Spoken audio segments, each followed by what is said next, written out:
आप देख रहे हैं श्री हरि कृपा आश्रम चैनल। संस्थापक स्वामी श्री हरि चैतन्य पुरी जी महाराज।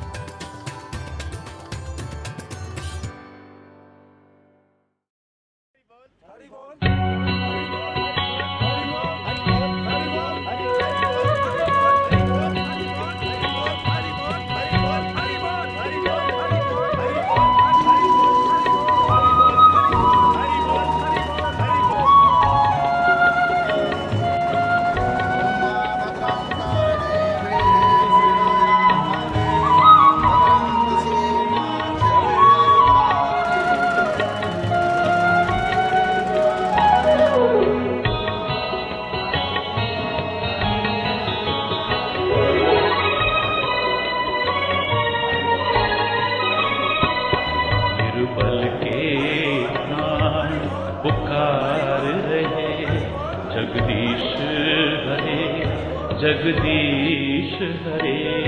निर्बल के प्राण पुकार रहे, जगदीश हरे जगदीश हरे।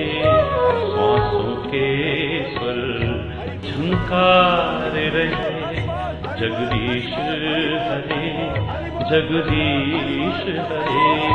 श्वासों के स्वर झंकार रहे, जगदीश हरे जगदीश हरे।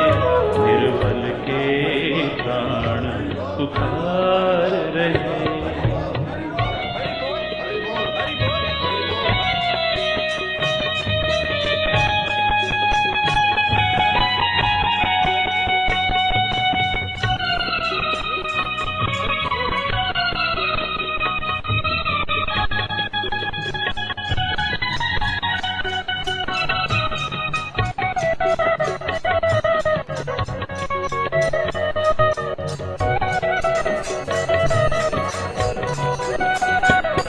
आकाश हिमालय सागर में, पृथ्वी पाताल चराचर में।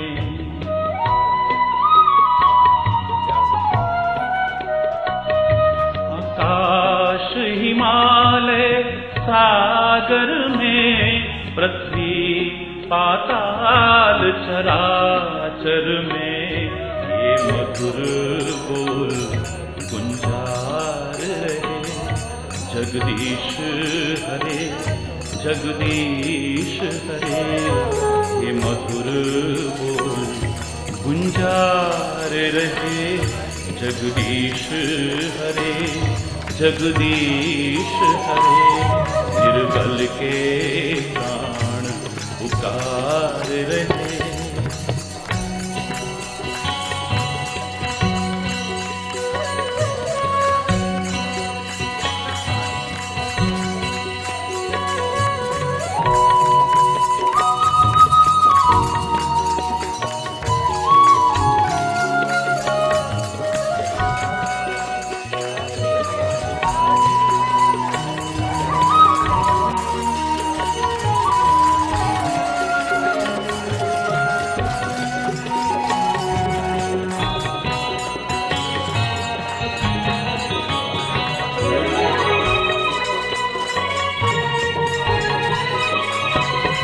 जब कृपा दृष्टि हो जाती है, सूखी खेती हरियाती है।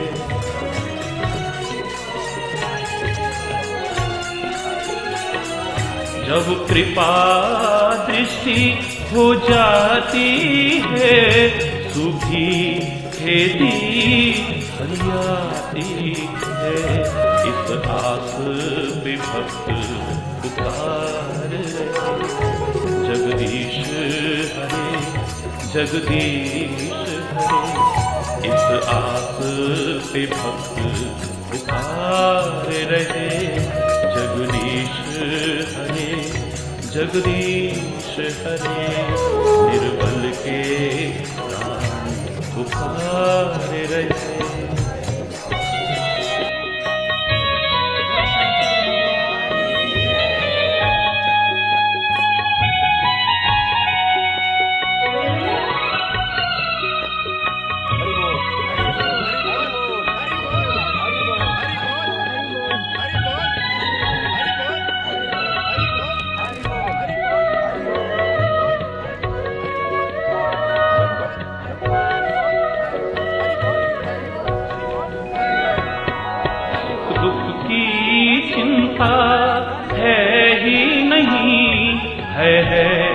विश्वास न जाए कहीं।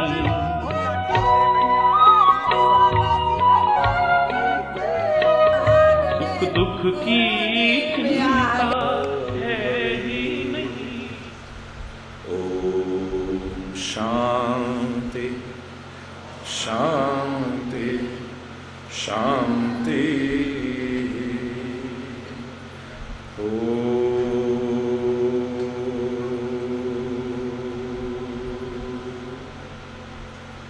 सहना भवतु सहनौ भुनक्तु सह वीर्यं करवावहै तेजस्विनावधीतमस्तु मा विद्विषावहै। ओम शांति शांति शांति।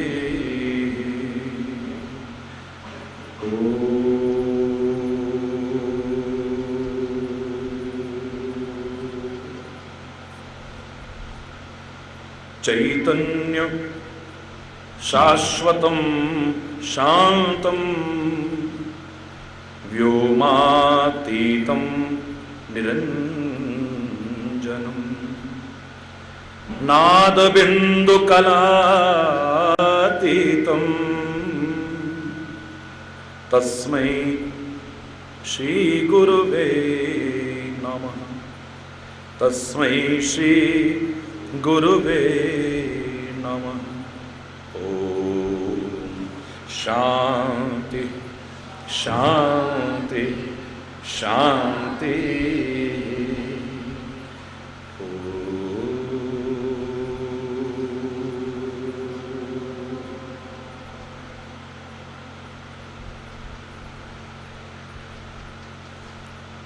हमारे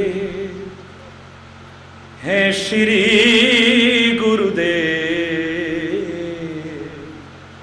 हमें किस बात की चिंता। हमारे हैं श्री गुरुदेव, हमें जरा विश्वास के साथ दिल से बोलना। चरण में रख दिया जब सर, हमें किस बात की चिंता। चरण में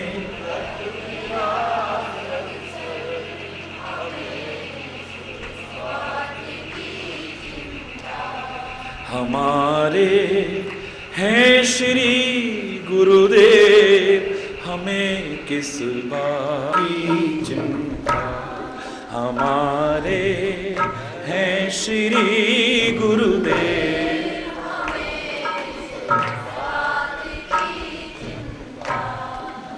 न खाने की न पीने की न जीने की न मरने की।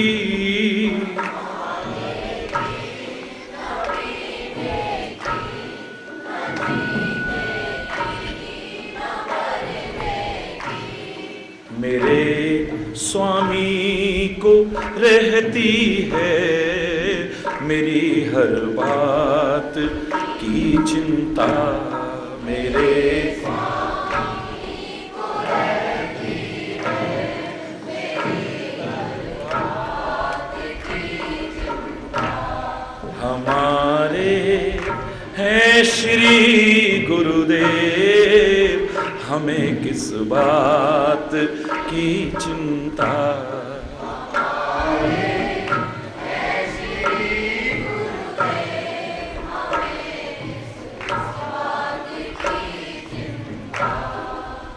किया करते हो तुम दिन रात, अरे किस बात की चिंता।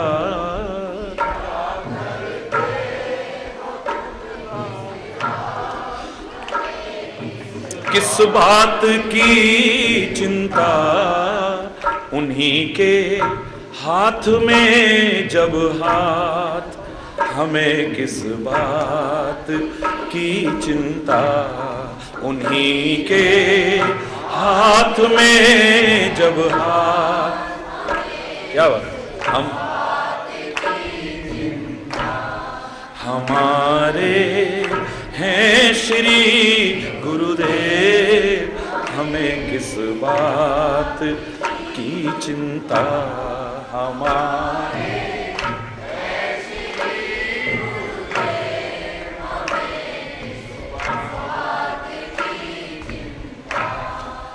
हुई गुरुदेव की कृपा, बनाया दास चरणों का।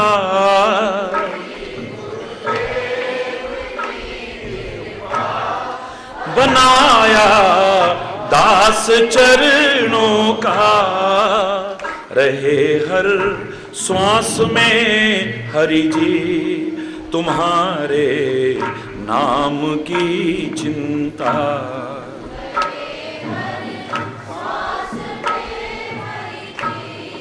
तुम्हारे नाम की चिंता।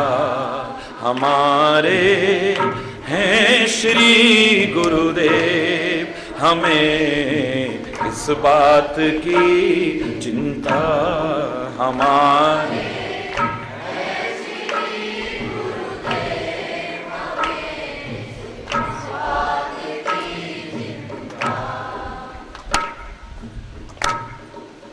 मिली खुशियां हमें तुमसे हरि में, और क्या मांगूं।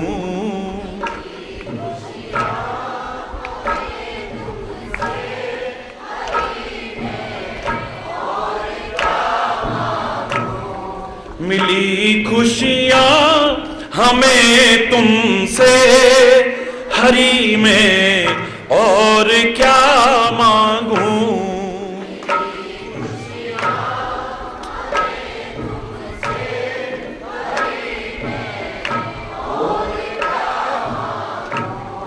तुम्हारा कर रहा चिंतन, तुम्हीं पर छोड़ दी चिंता। तुम्हारा कर रहा चिंतन, तुम्हीं पर छोड़ दी चिंता। हमारे हैं श्री गुरुदेव, हमें किस बात की चिंता। हमारे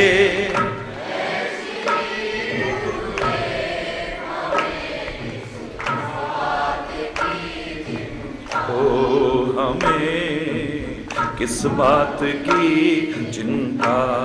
हमें किस बात की चिंता। हमें किस बात की चिंता।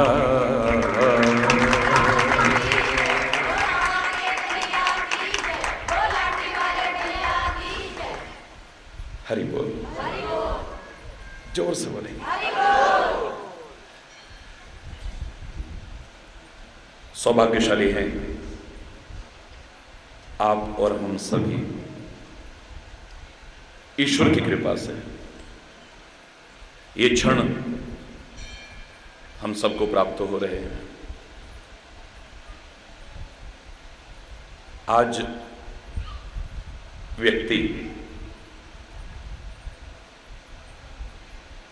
तीनों तापों से तप रहा है, दैहिक, दैविक और भौतिक। तीनों तापों से पीड़ित है ये जीव। तप रहा है ये, और इनसे तो तप रहा है, अंतर में भी ऐसी आग जल रही है कि शायद ही कोई विरला किस्मत वाला बचा है जो उससे न तप रहा हो। कोई क्रोध की आग में तप रहा है, कोई बदले की आग में तप रहा है, कोई ईर्ष्या की आग में तप रहा है, कोई द्वेष की आग में तप रहा है, कोई घृणा की आग में तप रहा है। तप रहे हैं सारे के सारे।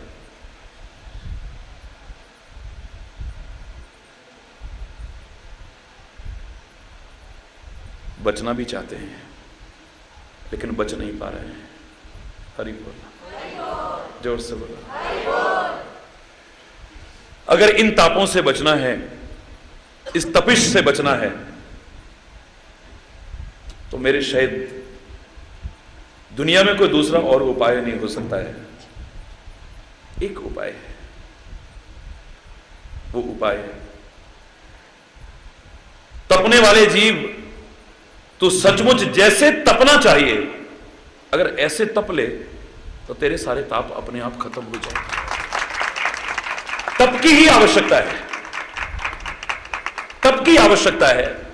मैं नहीं कह रहा कि हिमालय में जाकर के तपना, मैं नहीं कह रहा कि गुफाओं में जाकर के तपना, मैं नहीं कह रहा कि जंगलों में जाकर के तपना, मैं नहीं कह रहा कि एक टांग पर खड़े होकर के तपना, मैं नहीं कह रहा कि भयानक गर्मी में चारों तरफ आग जलाकर के तपना, विभिन्न प्रकार के वो हठ योग अपनाते हुए तपना।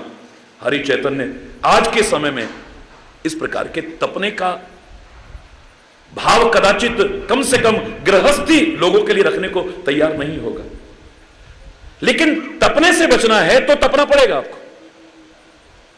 जीवन को उपयोगी बनाना है, जीवन को सुखी बनाना है, जीवन को शांत बनाना है, चैन और सुकून हासिल करना है, औरों के भी और अपने भी कल्याण के भागीदार बनना है, तो तप के बिना यह संभव नहीं हो पाएगा। कोई भी अपने जीवन का कल्याण करने के साथ साथ किसी और के जीवन के कल्याण का भागीदार बना हो, किसी के लिए उपयोगी सिद्ध हुआ हो, दुनिया का एक उदाहरण ऐसा नहीं मिलेगा कि बिना तपे वो उपयोगी बन गया हो। खान में से धातुएं निकलती हैं, सोना, चांदी, लोहा, तांबा, पीतल, विभिन्न धातुएं निकलती हैं, उपयोग में आने लायक नहीं होती हैं।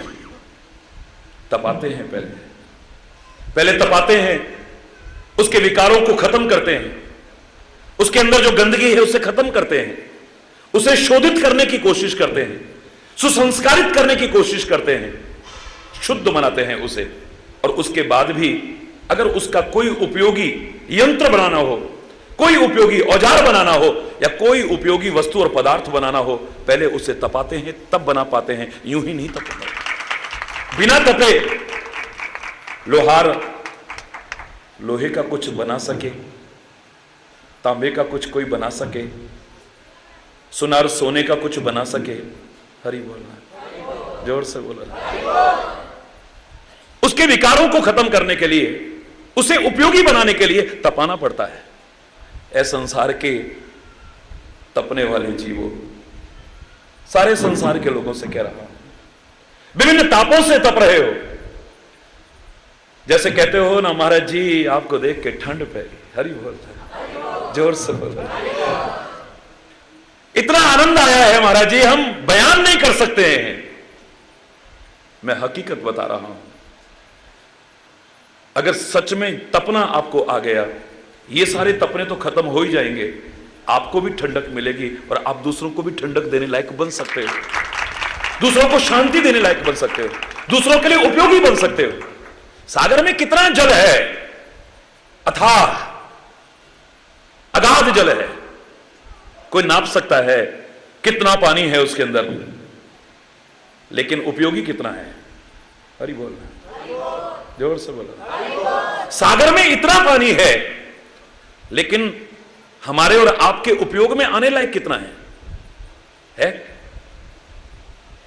सूर्य की किरणें, प्रचंड किरणें पड़ती हैं, वो पानी तपता है, फिर भाप बनता है, फिर बादल बनता है, फिर बरसता है, हम सबके लिए उपयोगी बन जाता है। अगर आप चाहें कि समुद्र का वो खारा पानी भी उपयोगी बन सकता है, सारे विश्व का कल्याण कर सकता है, जीवन दे सकता है, प्राण दे सकता है, तभी दे पाएगा जब पहले तपेगा, भाप बनेगा, फिर बादल बनेगा, फिर बरसेगा, जन जन के लिए कल्याणकारी हो सकता है। वरना वो सागर में कितना भी पानी क्यों ना हो, किसी के कल्याण के लायक नहीं बन सकता, किसी के उपयोग में आने लायक नहीं बन सकता। यहां सूर्य हमें इतना तपाता है, लाखों मील दूर, लाखों मील दूर, अरे बोल, वहां कैसे तप रहा होगा, सोचो ना जरा। ये जो सारी दुनिया को प्रकाश दे रहा है, ये सारी दुनिया को अंधकार से उबार रहा है, ये सारी दुनिया को ठोकरों से बचा रहा है, वो प्रकाश का पुंज सूर्य अगर इतना तप ना रहा होता तो सारी दुनिया को रोशनी नहीं लुटा सकता था, अंधकार से नहीं उबार सकता था, ठोकरों से नहीं बचा सकता था। एक जागृति पैदा होती, उठो भाई उठो, दिन निकल आया, उठो भाई उठो, दिन निकल आया। एक जागृति आती है, एक चेतना जागृत होती है, आदमी कर्मठ होता है, क्रियाशील होता है, आगे बढ़ना सीखता है, अपने कर्तव्य पथ पर आगे चलता है, प्रकाश पाता है, अंधकार से बचता है, ठोकरों से बचता है। लेकिन कब सूर्य तपता है तो सारे संसार को लाभ पहुंचा पा रहा है। ये मेरा सूर्य भगवान भी अगर तप ना रहा होता तो किसी को लाभ नहीं पहुंचा सकता। सूर्य तपता है, चंद्रमा तपता है, ये तारे तपते हैं, तब हमें लाभ पहुंचा रहे हैं। हरि बोल। अरे आप अपने घर में आ जाओ, छोड़ो भगवान के स्वरूप, ये सूर्य भगवान की बातें तो मैं बता ही रहा हूं आपको, या आप सब जानते हो। आप अपने घर में देख लो, अगर आपका चूल्हा तपेगा नहीं, आपको लाभ पहुंचा सकता है। आपका तंदूर तपेगा नहीं, आपके लिए उपयोगी हो सकता है। आपका तवा तपेगा नहीं, आपके लिए उपयोगी हो सकता है। आप जिसमें कुछ बनाना चाहते हो, वो कढ़ाई, और कढ़ाई में रखा हुआ तेल जब तक तपेगा नहीं, आपको कोई लाभ पहुंचा ही नहीं सकता है। देखो, ये तपने बिना किसी के लिए उपयोगी। आज तक संसार में एक उदाहरण ऐसा नहीं मिलेगा जो बिना तपे ही को लाभ पहुंचा सका हो। अरे सारी सृष्टि को पैदा करने वाले ब्रह्मा को देखो, हमारे पुराणों में किस्से भरे हुए हैं। ब्रह्मा ने तपस्या की, सारी सृष्टि को पैदा करने वाला ब्रह्मा वो तपस्या करता है। एक नहीं अनंत किस्से हमारे पुराणों में वर्णन मिल जाएंगे आपको। भगवान विष्णु को देख लो, सारी सृष्टि का पालन करने वाला वो विष्णु तपता है, तपस्या करता है। सागर में रहना, हरि बोल, सागर चाहे वो नीर का हो चाहे क्षीर को, पानी का हो चाहे दूध का हो, सागर में रहना कोई खेल है क्या? हरि बोल। लगातार सागर में रहना, चाहे वो क्षीर सागर हो या नीर सागर हो, मजाक है? बोलो ना। वो भी शेष सैया पर, वो भी शेष सैया पर, और वो भी सारी दुनिया का पालन करने की जिम्मेदारी। और उसके बाद भी मेरे विष्णु का स्वरूप मालूम है कैसा है? बताओ जरा स्वरूप कैसा है उसका। शांताकारम भुजग शयनम पद्मनाभम सुरेशम। शांताकारम कैसा है? शांत आकार का है, बिल्कुल शांत आकार का। सारी दुनिया की जिम्मेदारी, चर अचर सारे प्राणियों की जिम्मेदारी, मानव दानव कीट मकोड़े पशु पक्षी सबकी जिम्मेदारी, सबका पालन कर रहा है। वाह, कमाल की बात। हरि बोल।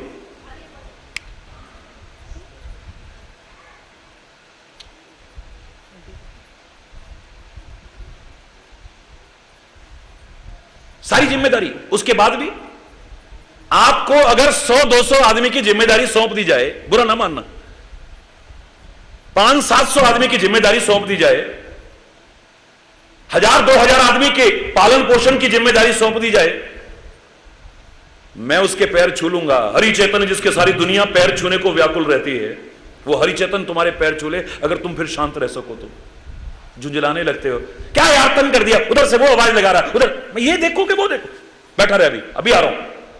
झुंझलाने लगते हो। 100 आदमी, 200 आदमी, 500 आदमी, 1000 आदमी, 2000 आदमी का इंतजाम आपको सौंप दिया जाए, क्या होगा? बोलो, शांत रह सकोगे? है? ये मुस्कुराहट पता नहीं कब उड़न छू हो जाएगी, कब उड़न छू हो जाएगी। ये मस्ती कब उड़न छू हो जाएगी, पता ही नहीं चलेगा। लेकिन सारी दुनिया का पालन करने वाला वो विष्णु क्षीर सागर में रहता हुआ, शेष सैया पर शयन करता हुआ, फिर भी कैसा है? शांताकार। क्या ये तपस्या नहीं है तो और क्या है? ये तपस्या नहीं है? कितनी कठोर तपस्या है कि फिर अपने आप को शांत बनाए रखना। हमें परमात्मा की शरण में, संतों की शरण में, गुरुओं की शरण में शांति क्यों मिलती है? क्योंकि वो खुद शांत हैं। जो खुद शांत नहीं होगा वो हमें शांति नहीं दे सकता है कभी। आपने कभी रामायण का वो सुंदरकांड का पाठ किया है? पढ़ा है कभी? जिसने पढ़ा हाथ उठाओ जरा। बहुत लोग हैं यहां तो। पहला श्लोक बताओ जरा। हरि बोल। मेरे साथ बोलो, कोई बात नहीं। शांतम बोलो। शाश्वत अप्रमेय अनघम निर्वाण शांतिप्रदम। ये पहला श्लोक है उसका। उसकी पहली लाइन बोल रहा हूं खाली। परमात्मा की स्तुति करते हैं और क्या कहते हैं? शांतम। परमात्मा शांत है। कैसा है? जोर से बोलो। शांत है। उसके बाद कहते हैं शांतम शाश्वत अप्रमेय अनघम निर्वाण शांति प्रदम। शांति प्रदम बाद में कहा है, वो शांति प्रदान करने वाला है। जरा गहराई से सोचो क्या शब्दों को पिरोया है। पहले कहा है वो शांत है, फिर कहा है शांति प्रदान करने वाला है। ये सीधा सीधा बता रहा है कि जो खुद शांत होगा वही शांति प्रदान कर सकता है। जो खुद शांत नहीं होगा वो दूसरों को शांति नहीं दे सकता है। जो स्वयं शांत है वही शांति प्रदान कर पाएगा। जो खुद भंवर जाल में फंसा हो, खुद डूब रहा हो, आप उससे उम्मीद लगाओ, डूबते हुए जीव उम्मीद लगाओ कि हमें उबारेगा, ये मूर्खतापूर्ण चिंतन नहीं है तो और क्या है? एक डूबते व्यक्ति से दूसरा डूबने वाला व्यक्ति उम्मीद लगाए ये मुझे बचाएगा। जो डूब रहे हैं बीच भंवर, वो औरों को किनारा क्या देंगे? अरे बोल। जो बेचारा खुद डूब रहा है उसे तो स्वयं तलाश है कि कोई आए मुझे उबारे। दूसरा डूबने वाला उससे उम्मीद लगा रहा है ये मुझे बचा लेगा, ये मुझे उबार लेगा। अरे जो खुद किनारे लग चुका है वो तो तुम्हें किनारे ला सकता है, और जो खुद ही डूब रहा होगा वो कभी भी नहीं ला सकता है। परमात्मा कि ये स्वरूप जब तपस्या करते हैं, तपश्चर्या परिपूर्ण जीवन जीते हैं, कितनी कठोर तपस्या है सोचिए। हर हाल में मुस्कुराना क्या मजाक समझते हो आप? हर हाल में मुस्कुराना। याद होगा, आप लोग तो नियमित सुनते हैं अधिकांश लोग। मैंने एक बार कहा था कि जब मैं छठी कक्षा में पढ़ता था तो अपने लिए एक प्रार्थना स्वीकार की थी मैंने, और वो प्रार्थना क्या थी? By being pleasant always and smiling it takes you near to God, nearer than any prayer. By being pleasant always and smiling, it takes you near to God, nearer than any prayer. हमेशा प्रसन्न रहना और मुस्कुराते रहना, ये जितना प्रभु के करीब ला देता है, दुनिया की और कोई प्रार्थना तुम्हें इतना प्रभु के करीब नहीं ला सकती है। हमेशा मुस्कुराना, हमेशा प्रसन्न रहना असंभव तो नहीं है, क्योंकि हरि चैतन्य की डिक्शनरी में असंभव शब्द नहीं है। विचारशील लोगों की डिक्शनरी में भी असंभव शब्द नहीं है। मैं किसी काम को इम्पॉसिबल की कैटेगरी में कभी लाने की कोशिश नहीं करता हूं। बहुत छोटी कक्षा में मुझे ऐसे कंपटीशन में बताया था मैंने, एक पुरस्कार मिला था। वो पुरस्कार मुझे आज तक याद है, और वो पुरस्कार क्या था? इम्पॉसिबल पर निबंध लिखना था। लोगों ने 8-8 पन्ने रंगे, 10-10 पन्ने रंगे। मैंने खाली इतना लिखा था, I + M + possible is equal to impossible. Impossible के स्पेलिंग कहते हैं I am possible। आप देखेंगे तो ये 3 शब्द उसमें मिल रहे हैं। Impossible itself says that I am possible, so nothing is impossible in this world। कुछ भी असंभव नहीं है संसार में। असंभव कुछ नहीं है। इट में भी डिफिकल्ट, कठिन हो सकता है, कठिन हो सकता है, असंभव नहीं। मुस्कुराना भी हमेशा असंभव तो नहीं है, पर इतना सरल भी नहीं है। कभी सुख, कभी दुख, कभी हानि, कभी लाभ, कभी यश, कभी अपयश, कभी अनुकूलता, कभी प्रतिकूलता। हर दौर में जिसे मुस्कुराना आ गया है, समझ लो वो सब कुछ पा गया है, और उसको भी पा गया है। अरे बोल रहे जिसे हर हाल में मुस्कुराना, हाँ अपवाद स्वरूप, क्योंकि एक्सेप्शंस आर ऑलवेज देयर। अपवाद छोड़ दो, किसी को दुखी देखो तब नहीं मुस्कुराना, फिर तुम इंसान भी नहीं हो। किसी को मुसीबत में देख के अगर मुस्कुराते हो फिर तुम इंसान भी नहीं हो। किसी को कष्ट में देख करके मुस्कुराते हो फिर तुम इंसान भी नहीं हो। कहीं पर तुम्हारा हंसना असभ्यता और धृष्टता है, वहां मुस्कुराते हो तो तुम इंसान नहीं हो। अपवाद छोड़ करके हमेशा मुस्कुराना, मैं दावे से कहता हूं इससे बड़ी दुनिया में और कोई तपस्या हो ही नहीं सकती। क्या इससे बड़ी तपस्या होगी? सोचिए, विचार करिए जरा। सारी दुनिया के भरण पोषण की जिम्मेदारी, क्षीर सागर में रहना, शेष शैया पर शयन करना, फिर मुस्कुराना। हरि बोल। बहुत बड़ी तपस्या है। ब्रह्मा ने तपस्या की है, विष्णु की इतनी बड़ी तपस्या बता रहा हूं, और शंकर कैलाश में निवास बताते हो। यूं तो परमात्मा सृष्टि के कण-कण में समाया है, पर हमको सिखाने के लिए, उनके उस तपस्या परिपूर्ण जीवन को झलकाने के लिए हमें क्या कहते हैं? हिमालय में रहते, कैलाश में नंगे, हरि बोलना, जोर से बोलना, शमशान में रहते हैं। मजाक है, मजाक है। नशे की प्रवृत्ति को छुपाने के लिए लोग चाहे कह दें हम तो शंकर जी के उपासक हैं जी, इसलिए लगाते हैं जरा, हरि बोलना। शंकर कैलाश में नंगा रहता है, तू रह लेगा? शंकर ने जहर भी पिया आत्महत्या के लिए, लोक उपकार के लिए, उस हलाहल विष का पान तू कर लेगा? नागों का राजा उसके गले में है, तो सारा से नाग के सांप के नाम से डरने वाला अपने नशे की प्रवृत्ति को छुपाने के लिए शंकर को ढाल बनाने की कोशिश करता है। इससे बड़ी मूर्खता और तेरे जीवन की क्या हो सकती है? ये उसकी तपस्या नहीं है। कैसे परिवार को संभाल करके रखना, कैसे परिवार को इकट्ठा करके रखना, कोई मजाक नहीं है, बहुत बड़ी तपस्या है ये।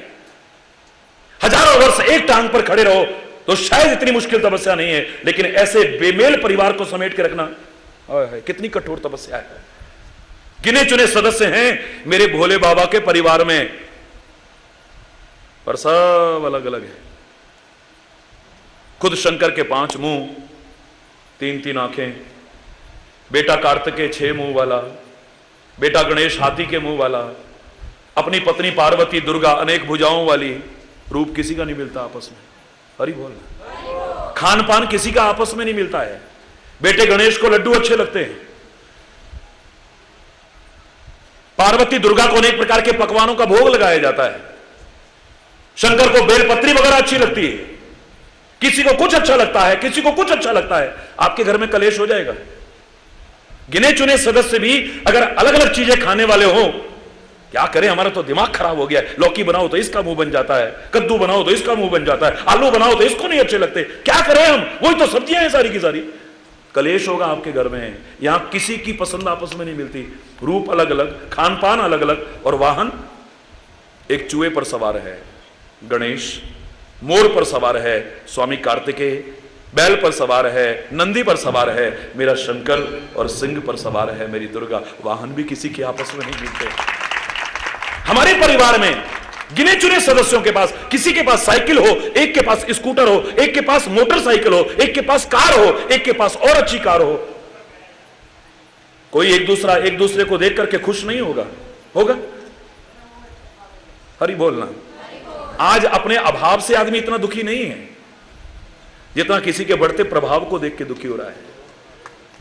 आज अपने अभाव से इतना दुखी नहीं जितना किसी के बढ़ते हुए प्रभाव को देख करके दुखी है। ये आगे क्यों बढ़ रहा है? भाई भाई को देख करके खुश नहीं है, मां बाप बच्चों को एक दूसरे को देख करके खुश नहीं है, समाज में कोई एक दूसरे को बढ़ते देख करके खुश नहीं हो रहा है। ना रूप मिलता है आपस में, ना खान पान मिलता है आपस में, ना वाहन मिलते हैं आपस में। हो सकता है आप में से कोई इन विषमताओं के बावजूद आपस में मिलकर रह जाए, हो सकता है, लेकिन यहां तो एक दूसरे के कट्टर दुश्मन, स्वाभाविक दुश्मन इस परिवार में मौजूद हैं। बैल और शेर, कोई मेल है इनका? जमीन जायदाद के बंटवारे की लड़ाई है? ये जन्मजात शत्रु हैं एक दूसरे के, स्वाभाविक दुश्मन है एक दूसरे के, लेकिन उसी परिवार में रहते हैं। चूहा और सांप, हरि बोलना, एक दूसरे के, जोर से बोलो, दुश्मन है। सांप और मोर एक दूसरे के, मोर सांप को खा जाता है, शायद आपको पता होगा, ना पता हो तो बता रहा हूं। मोर सांप को खा जाता है, एक दूसरे के दुश्मन उस परिवार में मौजूद है। अग्नि का प्रचंड पुंज, वो तीसरा नेत्र और सिर पर गंगा जी, कमाल है, एक साथ मिलकर के रहते हैं। ऐसे परिवार को समेट करके रखना और फिर शांति से रहना, इससे बड़ी तपस्या और क्या हो सकती है? इससे बड़ी तपस्या कैसे रहते होंगे महाराज जी? प्रश्न उठता है, ये लोग आपस में मिलकर कैसे रहते होंगे? इनका कुछ भी तो आपस में नहीं मिलता है। बस एक चीज जो तुम्हारे अंदर अभाव हो गया है, वो इनके पास बहुत सारी है, इनके दिमाग ठंडे रहते हैं। हरि बोल। सिर पे गंगा जी है, सिर पर चंद्रमा है, दोनों शीतलता के प्रतीक हैं, जो बता रहे हैं कि अपने मस्तिष्क को ठंडा रखो। जो बात बात में तैश खा जाते हो, बात बात में क्रोध में आ जाते हो, तुम्हारे संबंधों की मधुरता खत्म हो जाती है। जहां तुम्हारा स्वास्थ्य खराब होता है, तुम्हारा चिंतन खराब होता है, तुम्हारी याददाश्त खराब होती है, वहीं तुम्हारे संबंधों की मधुरता भी, बोलो ना, खत्म हो जाती है। यहां पर शंकर को देखो तो सिर पे गंगा धारण करता है, मस्तक पर चंद्रमा धारण करता है, दोनों शीतलता के प्रतीक हैं। दुर्गा का वर्णन मिलता है तो दुर्गा के सिर पर भी चंद्रमा है, वो भी शीतलता का प्रतीक है। बेटा गणेश, उसके सिर पे भी चंद्रमा है। मालूम है आपको? गणेश के 12 नाम हैं, 12 नाम। आज अगर चित्रकार, मूर्तिकार भूल गए हो इस चीज को, तो मैं उसको महत्व नहीं देता हूं, वरना गणेश के स्वरूप में भी उसके माथे पर चंद्रमा है। सुमुखस्य एकदंतस्य कपिलो गजकर्णकः लंबोदरस्य विकटो विघ्न नाशो विनायकः धूम्रकेतुर्गणाध्यक्षो भालचंद्रो गजाननः। 12 एतानि नामानि य पठे शृणुयादपि विद्यारंभे विवाहे च प्रवेशे निर्गमे तथा संग्रामे संकटैश्चैव विघ्नस्तस्य न जायते। विघ्नहर्ता गणेश के ये 12 नाम, उनमें क्या है? भालचंद्रो, सिर पर जोर से बोलो ना, चंद्रमा है। चंद्रमा शीतलता का प्रतीक है, यानी अपने दिमाग को ठंडा रखने की कोशिश करते हैं। हमारे दिमाग बात बात में गर्म हो जाते हैं, कैसे मिलकर रहेंगे फिर? हरि बोल। सहन शक्तियों का अभाव है, कैसे मिलकर के रहेंगे फिर? शंकर तपस्या करता है, विष्णु तपस्या करता है, ब्रह्मा तपस्या करता है, यहां तक कि शेष सारी पृथ्वी का भार धारण कर रहा है, सारा भार धारण कर रहा है। काहे के बल पर? तपस्या है। जैसे तुम एक टांग पर खड़े होकर के तपस्वी का रूप सोचा करते हो, अगर ये जरा हिल जाए तो, बोलो ना, जरा हिल जाए, जरा सा हिला था तो भूकंप आया, लाखों लोग हरि बोलना, जरा सा, वो भी वो नहीं हिला था, हमने हिलाया है। हमने प्रकृति से छेड़छाड़ की है, हमने प्रकृति के नियमों की अवहेलना की है, हमने प्रकृति को विकृत करने की कोशिश की है, हमने प्रकृति के नियमों का पालन नहीं किया है, जिसके कारण ऐसी आपदाएं आई हैं, वरना वो आपदा नहीं आने देता है। लोग कहते हैं इसका नाम शेष क्यों रखा है? आज के वैज्ञानिक युग में ये क्या शेष होता है? पृथ्वी तो एक धुरी पर टिकी हुई है, एक वैज्ञानिक कह रहा है, मेरे से कह रहा है। और आप जानते हैं, मैंने कोई ढकोसले के रूप में कभी प्रवचन को प्रस्तुत नहीं किया है, धर्म के वैज्ञानिक स्वरूप को प्रस्तुत किया है। उसके पीछे क्या तथ्य छुपे हैं, इसको प्रस्तुत करने की कोशिश की है। और यही कारण है कि विश्व के करोड़ों करोड़ों लोगों में से 60% से ज्यादा युवा पीढ़ी इन वचनों को सुनने के लिए तैयार होती है। कोई ढकोसला नहीं, एक वैज्ञानिक कहना। मैं रोज सुनता हूं। एक दिन आपने शेष का नाम लिया, बड़ा मजाक सा लगा महाराज जी, आपके मुंह से नहीं अच्छा लगता है। ये क्या शेष वेश? एक धुरी है जिस पर ये पृथ्वी टिकी है। हमारे वैज्ञानिक तो यही स्वीकार करते हैं। मैंने कहा तेरे वैज्ञानिक जो स्वीकार करते हैं, नामकरण जो करते हो, और मैंने जो बोला हो, इस बात को छोड़, इसको शेष क्यों कहते हैं मैं इतना जरूर बता सकता हूं। बोले क्यों? मैंने कहा ये जरा हिल जाए तो कुछ भी शेष नहीं बचेगा, इसलिए शेष कहते हैं इसको। अरे बोल रहा, अगर ये जरा सा हिल जाए, ये अपनी तपस्या से डिग जाए, तो कुछ भी शेष नहीं बचेगा, इसलिए शेष कहते हैं। अरे बोलना है। अब तो कोई बहस नहीं। सॉरी महाराज जी, अरे बोलना। ये शेष भी जो पृथ्वी का भार अपने सिर पर धारण किए हुए है, ये तपस्या का ही प्रभाव है। किसी संत के पास, किसी महापुरुष के पास इतिहास उठा करके देखिए, एक नन्हा सा बच्चा भी गया हो, अपने जीवन का कल्याण चाहता है, परमात्मा की प्राप्ति चाहता है। परमात्मा अप्राप्त नहीं है, नित्य प्राप्त है, पर उसकी स्मृति जागृति चाहता है, जीवन में कुछ पाना चाहता है, कुछ बनना चाहता है।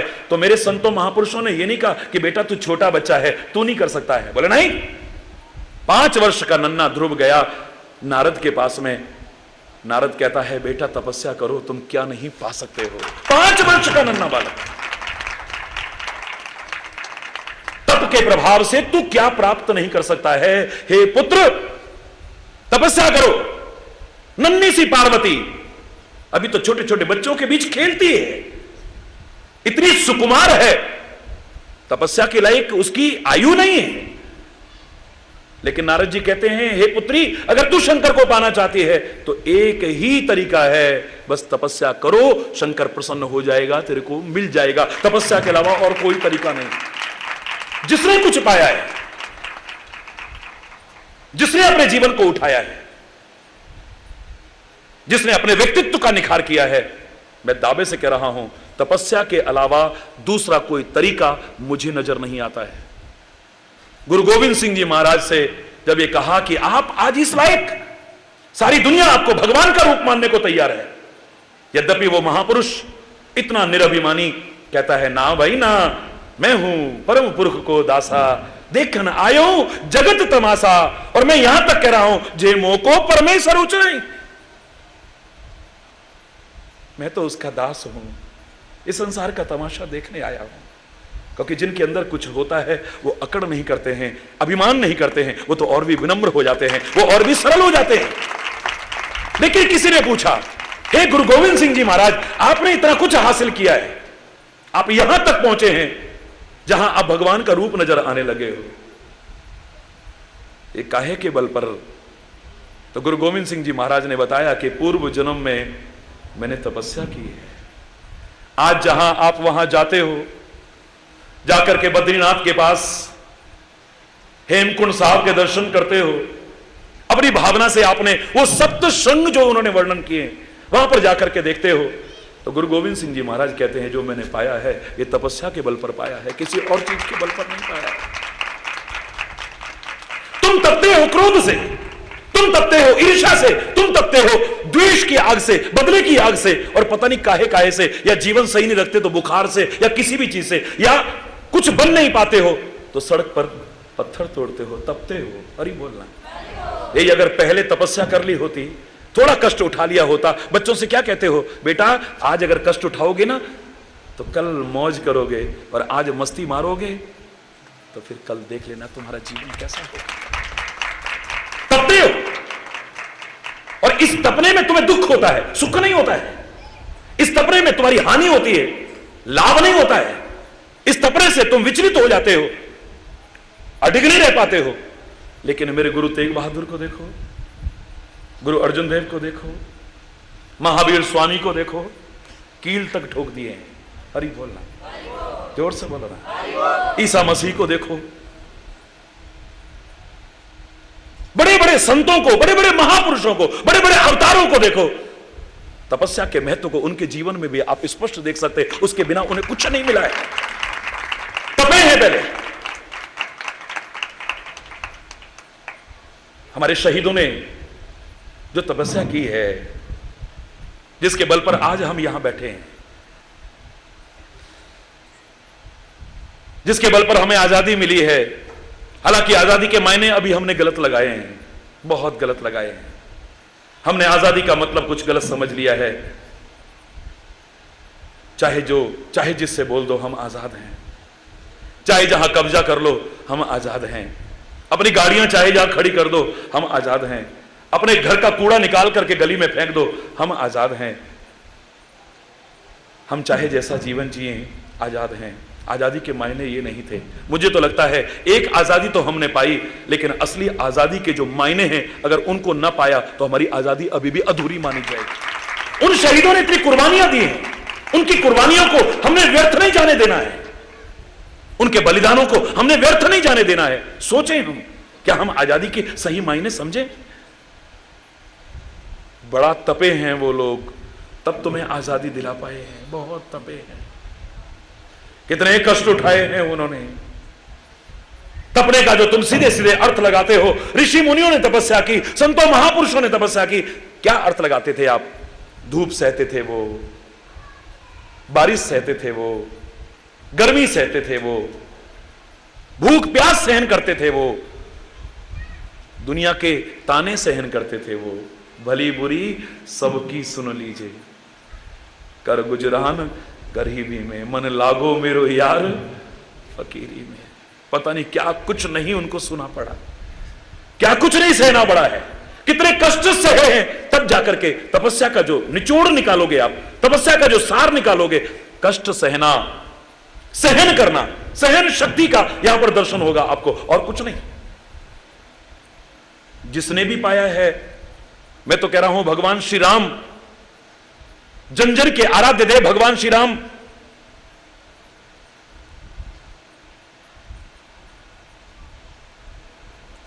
अनेक प्रकार की कथाएं हम उनकी गाते हैं, अनेक प्रकार के चरित्र हम उनके गाते हैं, लेकिन मेरे प्यारे भाइयों, मेरी प्यारी बहनों, मेरे प्यारे बच्चों, अगर श्री राम के चरित्र को कम से कम शब्दों में हमसे कहने को कहा जाए तो हम क्या कहेंगे? भय प्रगट कृपाला, दीन दयाला, कौशल्या हितकारी? बिल्कुल नहीं कहेंगे। ठुमुक चलत रामचंद्र, भाजत पैजनिया, कहेंगे हम? बोलो, कम से कम शब्दों में अगर रामचरित्र को उजागर करने को कहा जाए तो हम एक श्लोक में सारी रामायण गाते हैं। कहां से शुरू होती है वो रामायण? राम के अवतार से? हरि बोलना। राम की बाल लीलाओं से? बिल्कुल नहीं। वो एक श्लोक में जो हम रामायण गाने की कोशिश करते हैं वो वहीं से शुरू होती है, आदौ राम तपो वनादि गमनम। राम तप हेतु वन में प्रस्थान करता है 14 वर्ष के लिए, तरह तरह के कष्ट उठाता है। अगर अयोध्या में रहा होता तो अवध का नरेश बन सकता था, अवध का सम्राट बन सकता था। जो जन जन के हृदय का सम्राट बना था, बना है और आगे भी बना रहेगा, वो तपस्या के बल पर है, किसी और चीज के बल पर नहीं। वो जो 14 वर्ष जंगल के कष्ट सहन किए, रामचरित्र को कम से कम शब्दों में हम कैसे कहते हैं? बोलो, आदौ राम तपो वनादि गमनम अत्वा मृगं कांचनम वैदेही हरणम जटायु मरणम सुग्रीव संभाषणम। छोटी सी रामायण हम सुनाते हैं, सार रूप में जो सुनाते हैं, ये शुरुआत यहीं से, आदौ राम तपो वनादि गमनम। तप हेतु वन में प्रस्थान करता है मेरा राम, तरह तरह के कष्ट उठाता है मेरा राम, जन जन को लाभ पहुंचाने के लिए कितनी मुसीबतों को सहता है मेरा राम। ये अगर कष्ट ना उठाया होता, ये तपस्या न की होती, तो जन जन के लिए उपयोगी कहां? परमात्मा तो है, निराकार रूप में सर्वत्र मौजूद है, लेकिन ऋषि मुनियों को जो आनंदित किया है, शबरी के जो झूठे बेर खा करके एक आदर्श उपस्थित किया है, निषाद जैसे नीच समझे जाने वाले को अपने गले से लगा करके एक आदर्श रखा है, शायद वो फिर हमारे सामने ये चरित्र ना आता। हरि बोलना, जोर से बोलो। बद्रीनाथ में जाओ तो कह रहे भगवान तपस्या कर रहे हैं। यहां पर क्या कर रहे हैं? भगवान तपस्या कर रहे हैं। मैं कोरी कथा नहीं कर रहा, मैं तो जहां से जो मिल रहा है, जो बात चली है, उसको खींच के ला रहा हूं। ये सामने पर्वत कौन से हैं? बद्रीनाथ में जब पूछा ये सामने पर्वत कौन से हैं, बोले नर नारायण पर्वत है। ये यहां क्या कर रहे हैं? बोले ये भी तपस्या कर रहे हैं। हरि बोल। ये क्या कर रहे हैं? ये तपस्या के बल पर ही सब कुछ पा रहे हैं। अगर इन्होंने तपस्या न की हो, जन जन के लिए उपयोगी नहीं बन सकते। सर्दियां आती हैं, बर्फ गिरती है, हिमालय में बर्फ गिरती है, और अगर सर्दी बनी रहे जहां माइनस टेम्परेचर होता है, कितने कितने महीने, मैं तो रहा हूं 22,500 फीट की हाइट तक रहा हूं मैं, ईश्वर की कृपा से, अभिमान से नहीं कह रहा हूं, मेरी सामर्थ्य नहीं थी। पानी यूं गिराओ तो बर्फ जम जाती है। हरि बोल। ग्लेशियर्स जमे हैं लाखों वर्ष पुराने, और जमते रहते और जमते रहते। हमारे पास पीने को पानी भी ना होता, लेकिन वो ग्लेशियर्स जब सूर्य की प्रचंड किरणें पड़ती हैं तो तपते हैं, तपते हैं तो ग्लेशियर्स पिघलते हैं, वो बर्फ पिघलती है तो नदियां बनती हैं, नदियां बनती हैं तो हम तक आती हैं, हम तक आती हैं तो हमें अन्न मिलता है, जन्म मिलता है, प्राण मिलता है, सब कुछ मिलता है, वरना नहीं मिल सकता था। वो तपते हैं, पहले तपने के बाद पिघलते हैं, पिघलने के बाद हम तक पहुंचते हैं। तब हम अपना जीवन बचाने के लायक बन पाते हैं, वरना हरि बोल रहे हैं, जोर से बोल रहे हैं, बिना तपस्या के कुछ पा सकोगे तब तो रहे हो। कोई बुखार में तप रहा है, कोई धूप में तप रहा है, कोई बदले की आग में तप रहा है, कोई क्रोध की आग में तप रहा है, कोई ईर्ष्या की आग में तप रहा है, कोई किसी आग में, कोई किसी आग में तप रहे हैं सारे। काश जैसे तपना चाहिए था वैसे तप लेते। मैं दावे से कह रहा हूं हमारा जीवन ही कुछ और हो।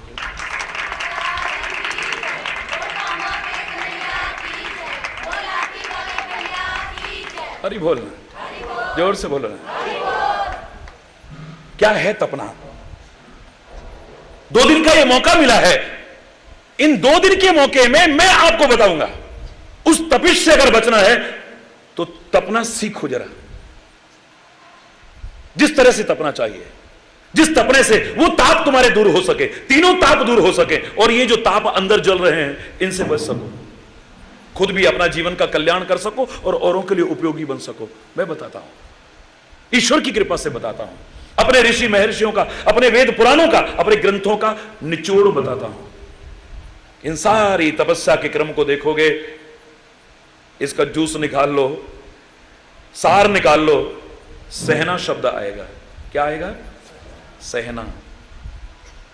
सहना तपस्या में भूख सहन करना, प्यास सहन करना, गर्मी सहन करना, सर्दी सहन करना, बारिश सहन करना, दुनिया भर के कष्टों को सहन करना, यही तो होता है तपस्या में। और क्या होता है? अरे बोलना। हमें हिमालय में जाने की जरूरत नहीं है, हमें गुफाओं में जाने की आवश्यकता नहीं है।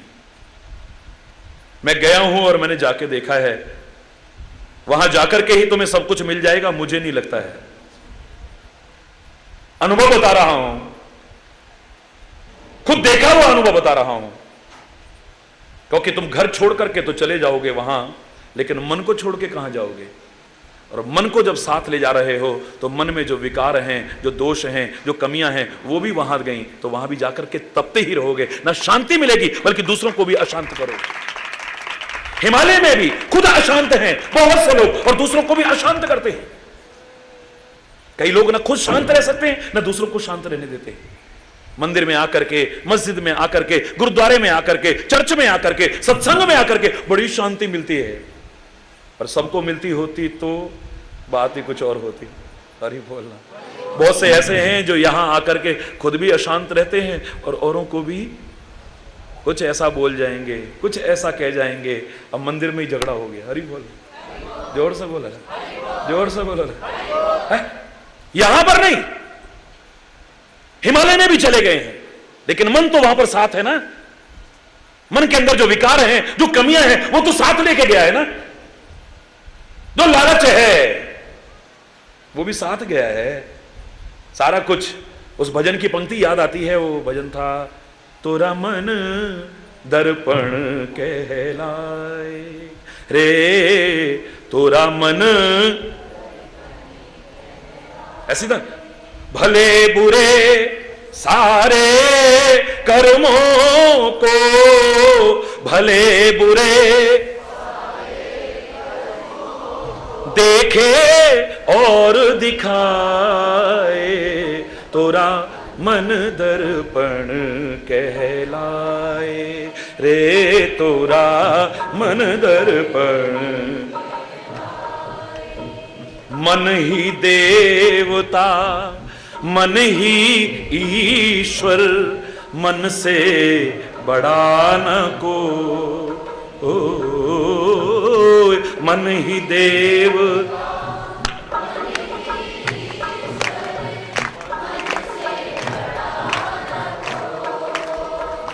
मन उजियारा जब जब फैले, जग उजियारा हो, मन उजियारा। हरि बोल। इस उजले दर्पण पर प्राणी धूल न जमने पाए, तोरा मन दर्पण कह रे तोरा मन दर्पण। सुख की कलियां दुख के कांटे, मन सबका आधार।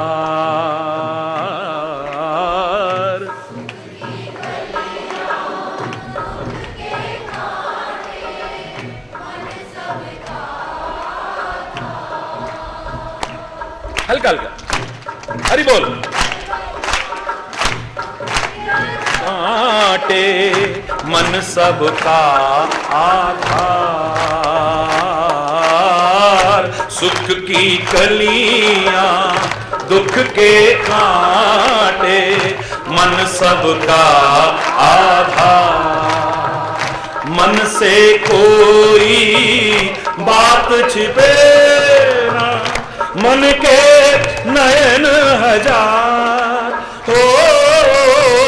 मन से कोई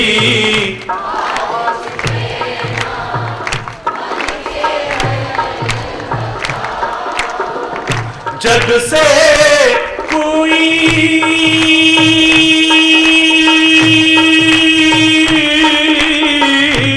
जग से भाग, पर मन से भाग न पाए तोरा मन दर्पण। सारे बोलो ना, ओ तोरा। जग से कोई भाग न चाहे, मन से भाग न पाए तोरा रे तोरा।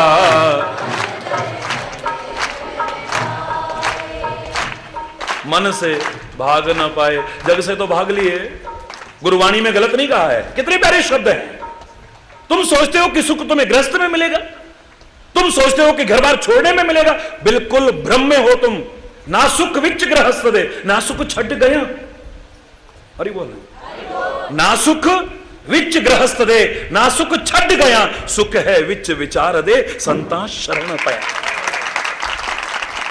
घर में अगर सुख होता, गृहस्थ में सुख होता, तो सारे सुखी दिखते ना। ये दुखी काहे को दिख रहे हैं? घर में सुख, हरि बोलना, तो फिर घर छोड़ के जाने में सुख है। बोले ना सुख छट गया, छोड़ के जाने में भी सुख नहीं है। मैंने अपनी आंखों से देखे ऐसे ऐसे लोग कि शर्म आती थी कि यहां पर क्यों आए हुए हैं। आप में से अधिकांश लोगों को मालूम है कि ईश्वर की कृपा से, मेरी सामर्थ्य नहीं थी, पूरे भारत की पैदल यात्रा की है। लगभग 23,000 किलोमीटर हिमालय में भी गया हूं।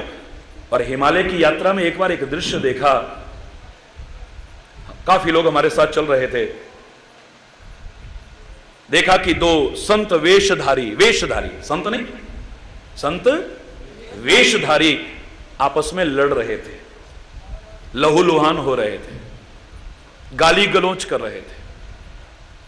हरि बोल करते हुए जब हम आगे बढ़े तो उन्होंने दूर से पता नहीं पहचान लिया, क्योंकि हिमालय में तब तक सारे में चर्चा हो चुकी थी प्रभु के इस दास के बारे में, तो सब लोग जानने लगे थे। तो देख करके वो हट गए वहां से, एक दूसरे को छोड़ दिया उन्होंने।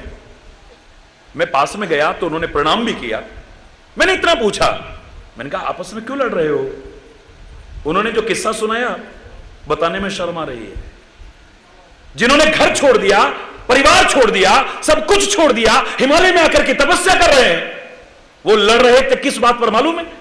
महाराज जी, पिछले साल मैं यहां आया था ना, इस गुफा में मैंने सफाई करी, लकड़ी का दरवाजा लगाया, और जब बर्फ गिर गई मैं नीचे गया, इस बार आया हूं तो इसने कब्जा कर रखा है। ऐसी गुफा हजारों हैं वहां पे, जिनका कोई किराया नहीं देना, जिनका कोई भाड़ा नहीं देना, जिनकी कोई कीमत नहीं चुकानी है। उस गुफा के लिए वो लड़ रहा है जिसने घर छोड़ा, बाहर छोड़ा, परिवार छोड़ा, सब कुछ छोड़ा, लेकिन मन तो नहीं छोड़ा, मन के विकार तो नहीं छोड़े। क्या फायदा रहा फिर? बोलो ना, है रहा कोई फायदा? मेरे महापुरुषों ने गलत नहीं कहा है। पवित्र गुरुवाणी, वो दिव्य वाणी कह रही है, ना सुख विच गृहस्थ दे, ना सुख छट गया। सुख मिलेगा, आनंद मिलेगा तो एक